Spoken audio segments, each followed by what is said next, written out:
kali ini ya. Minggu lalu kita berbicara mengenai undang-undang narkotika. Nah, untuk mungkin sedikit flashback untuk mata kuliah ini, karena kita berbicara mengenai delik-delik luar KUHP. Nah, kebetulan nama saya Jupri SMH ya, jadi pengajar atau penanggung jawab mata kuliah ini. Nah, kita flashback sedikit ya.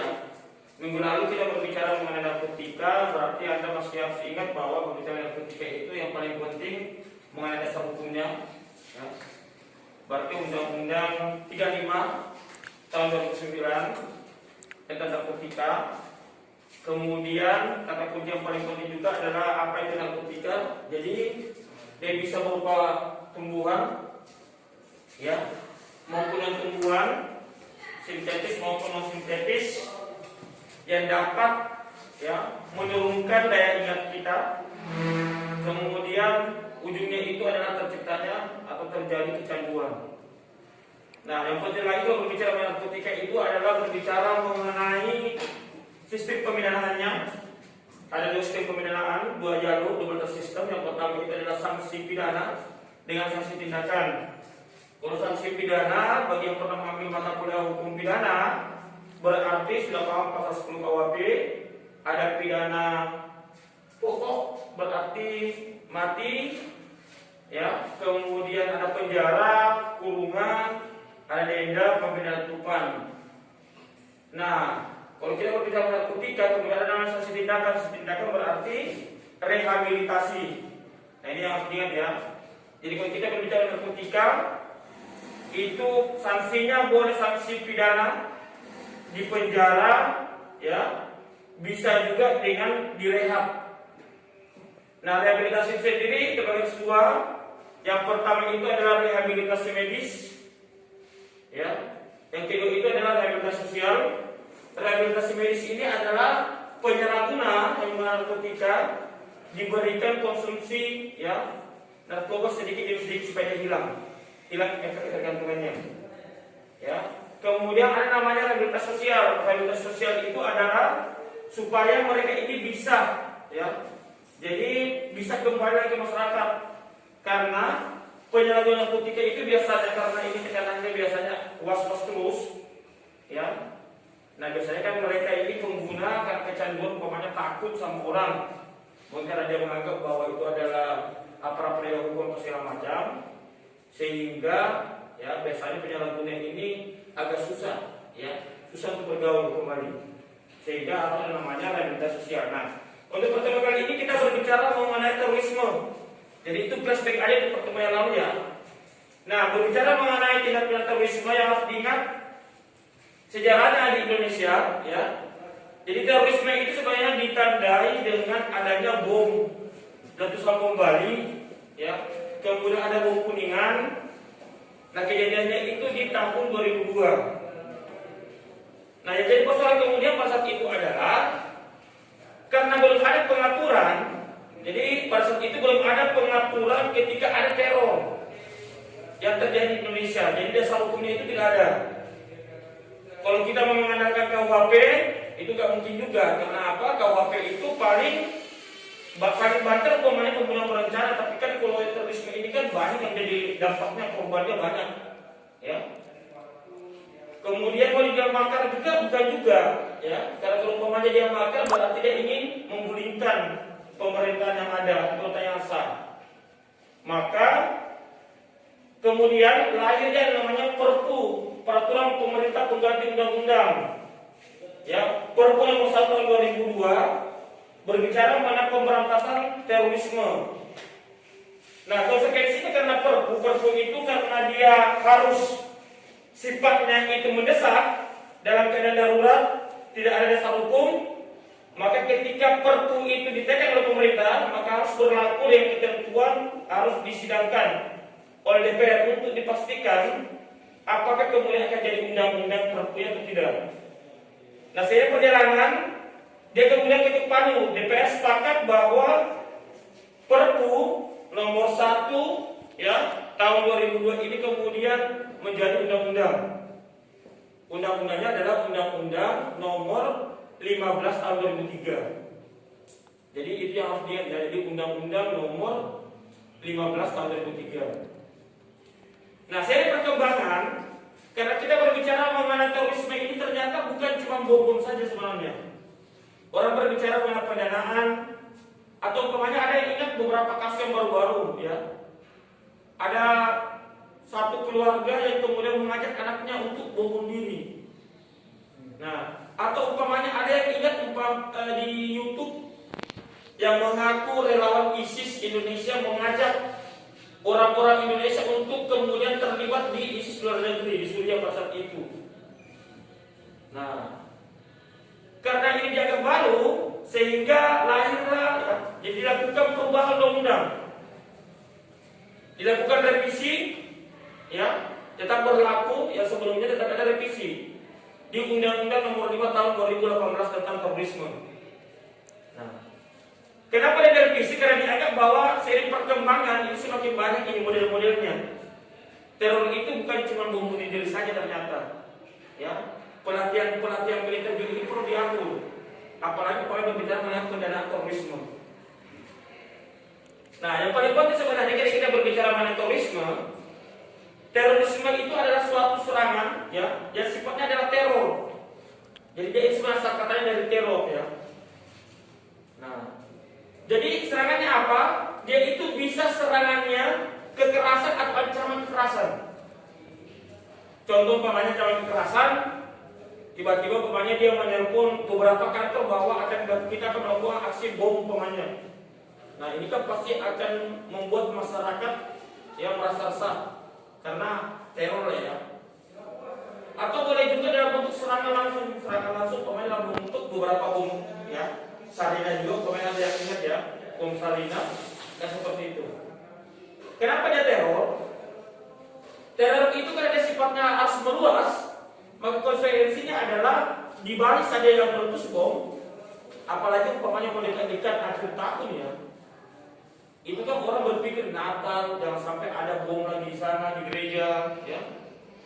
Atau umpamanya mau Idul Fitri apa segala macam, mal-mal biasanya kan itu dijadikan tempat-tempat ya. Nah, orang kemudian merasa takut. Artinya apa? Bahwa ini memang betul-betul teror, ya. Nah, yang dibom apa? Harus ada ketentuannya. Biasanya adalah fasilitas atau objek-objek vital. Apa itu objek vital? Objek vital itu adalah tempat-tempat atau fasilitas umum, ya, yang memungkinkan keramaian. Atau umpamanya dia adalah tempat di mana masyarakat, ya, atau negara itu mendapatkan banyak pemasukan. Contoh umpamanya kalau Anda bandingkan Gorontalo dengan Bali, menurutmu yang mana yang masuk kategori objek yang mendapatkan keuntungan pemasukan? Pasti Bali. Orang di sana lomba-lomba pariwisata, ya, dia bisa banyak pemasukan. Sehingga ketika di Bali yang dibom, ini pasti akan terganggu. Apalagi umpamanya bandara itu masuk kategori objek vital. Karena apa? Orang lalu-lalang masuk. Orang dari luar negeri masuk juga ke bandara, keluar masuk. Nah, itu masuk kategori objek vital. Kalau tambang, apa coba kalau tambang? Freeport, ya. Tambang Freeport umpamanya yang ada di Papua sana, ya, serem. Lihat dulu. Itu masuk kategori objek vital. Nah, kenapa dia objek vital? Ya karena itu tadi. Freeport ini ya salah satu perusahaan yang juga menyumbangkan banyak pemasukan untuk Indonesia. Ini tambang emas, ya. Jadi banyak. Jadi itulah sebenarnya ketika kita berbicara mengenai terorisme. Jadi itu pengakuannya. Nah, yang perlu diingat dalam perkembangan dalam revisinya adalah yang tadi. Jadi ketika ada keluarga atau ada suatu jaringan teroris melibatkan anak, maka konsekuensinya adalah harus ada penambahan 1/3, ya. Jadi ada 1/3 atau pemberatan pidananya. Jadi diperberat pidananya. Yang lain dari itu, kalau berbicara mengenai orang-orang yang terlibat camp-camp militer. Jadi biasanya kan Anda biasa mendengar kalau aksi teroris itu kan biasanya ada camp-camp militernya latihannya, tempat latihan mereka.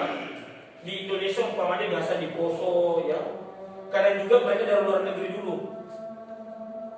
apalagi pendanaan atau yang terlibat dalam organisasi teror. Nah, ini kemudian mendapatkan ya, jadi dikenakan sanksi. Ya, jadi ada pengenaan sanksi pidananya. Nah, termasuk umpamanya orang-orang yang menggunakan media untuk memprovokasi atau mengajak orang untuk terlibat aksi-aksi terorisme. Jadi ini harus Anda ingat ketika kita berbicara mengenai terorisme ya.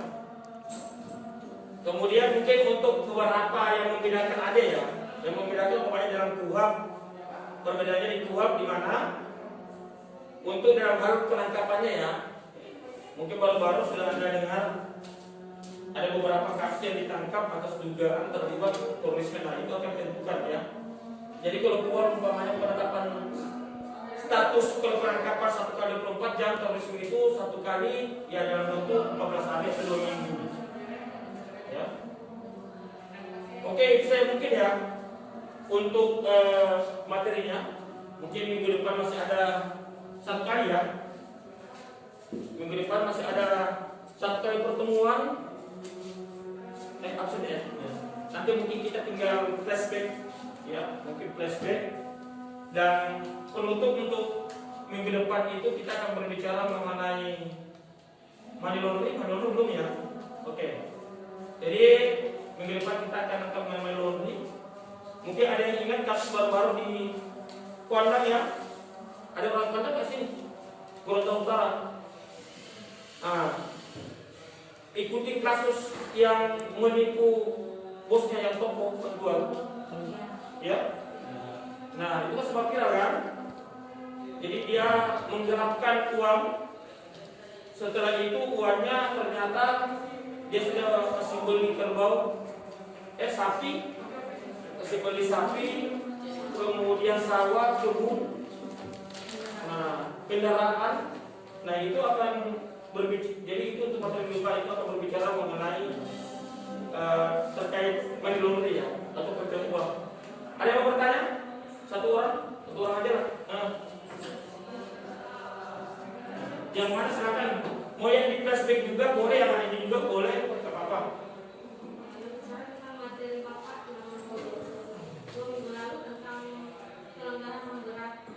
Oke. Tindakan yang menggunakan seluruh atau beberapa nyawa bangsa. Apa itu sama dengan pelanggaran terorisme? Oke, sip. Jadi kalau kita berbicara apakah kemudian sama ya. Jadi di awal-awal pertemuan saya selalu mengingatkan bahwa kalau kita berbicara mengenai kejahatan semua melanggar HAM, tapi belum tentu masuk kategori pelanggaran HAM berat. Itu yang penting ya. Terorisme juga adalah pelanggaran HAM, tetapi belum tentu masuk kategori pelanggaran HAM berat. Nah, kata kuncinya agak menarik ya. Apakah dia sama? Ini beda sebenarnya.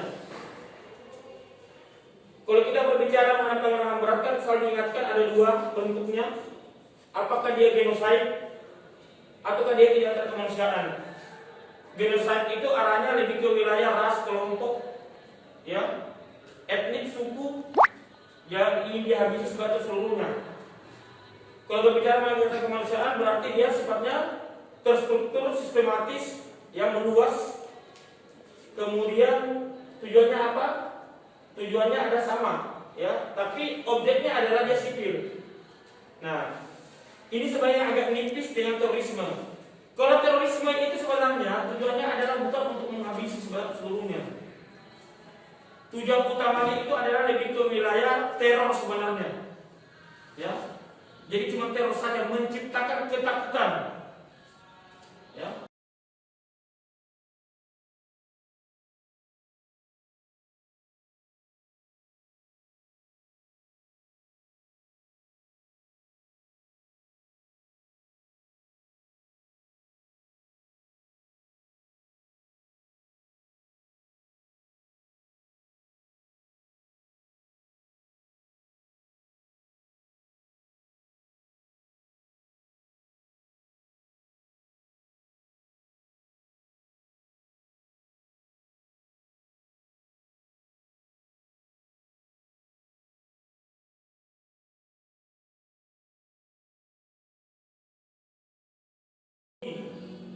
Ya, makanya kadang disangkut-pautkan dengan isu-isu agama umpamanya. Ya, jadi ada dasar pergerakannya mereka. Pelanggaran HAM berat itu tidak ada karena ideologi. Itu yang harus diingat ya. Tapi terorisme itu ada. Kenapa dia berbeda dengan makar, dengan penggulingan kekuasaan? Karena apa? Teroris itu tidak pernah ada mungkin dengar dia menyerang kementerian ini umpamanya, ya, atau istana negara, ya. Dia cuma menyerang ke tempat-tempat yang lain saja karena memang tujuannya adalah cuma untuk menciptakan teror saja, rasa takut sebenarnya. Kalau dia makar, harusnya kalau makar dia sekedar ingin menggulingkan. Ya. Contoh umpamanya yang masuk kategori makar, kalau umpamanya ada yang ikut yang Afghanistan ya Taliban, kalau itu makar itu bukan teroris. Karena apa? Dia mengambil kekuasaan kan. Kemudian dia melahirkan bentuk kekuasaannya sendiri, pemerintah sendiri, pemerintahan Taliban. Nah, berarti dia makar, bukan teroris. Ini yang berbeda sebenarnya. Kalau teroris itu gerakan sebanyak itu hanya untuk menciptakan ketakutan saja, bukan untuk menghabisi ya. Karena apa? Di situ ada kata ancaman saja, ancaman kekerasan boleh. Kalau pelanggaran berat, ancaman tidak usah. Kalau cuma mengancam saja nggak bisa. Dia harus berwujud. Karena dia terkena di situ menghabisi, kata menghabisi sebagai seluruhnya berarti yang dibunuh. Ya. Jadi memang berbeda, ya berbeda. Oke, itu yang mungkin ya. Jadi untuk pertemuan kita hari ini, ya, jadi cuma flashback kemudian mengenai mata kuliah terorisme. Minggu depan kita masuk ke money laundry. Ya, money laundry itu materi terakhir. Setelah itu kita sudah masuk UAS ya. Nah, jadi nanti tinggal dipelajari diulang-ulang. Poin-poin pentingnya aja lah ya. Jadi yang poin-poin pentingnya aja, paling tidak Anda paham terkait mata kuliah delik-delik di luar KUHP. Oke, saya mungkin terima kasih banyak. Assalamualaikum warahmatullahi wabarakatuh.